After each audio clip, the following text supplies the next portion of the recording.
অত্র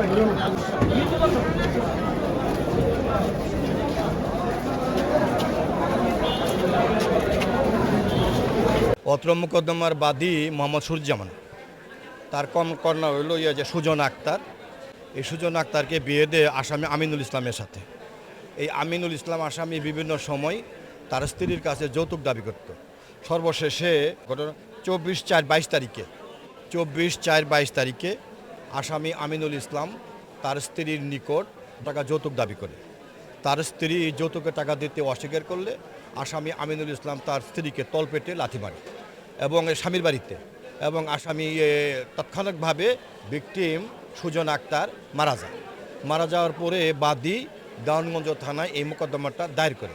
মোকদ্দমা দায়ের করে পুলিশ প্রাথমিক সত্যতা পাওয়ার পরে এই আসামির বিরুদ্ধে নারী ও শিশু নির্যাতন দমন আইনে আমরা যেটা বলি ওয়াইফ কিলিং 11 ক ধারা মোতাবেক চার্জশিট দাখিল করে মোকদ্দমা বিচারের জন্য মাননীয় বিজ্ঞ আদালতে আসে, নারী ও শিশু নির্যাতন আদালতে। মাননীয় বিজ্ঞ আদালত এই মোকদ্দমায় 13 জন সাক্ষী রাষ্ট্রপক্ষ গ্রহণ করে, ম্যাজিস্ট্রেট, আইও, ডাক্তার এবং বাদীর সহ 13 জন সাক্ষী প্রমাণে মোকদ্দমাটা আসামির বিরুদ্ধে রাষ্ট্রপক্ষ প্রমাণ করতে সমর্থ হয়ে আজকে বিজ্ঞ আদালত এই আসামিকে মৃত্যুদণ্ডের আদেশ প্রদান করছেন নারী ও শিশু দমন আইনের 11 ক ধারা মোতাবেক।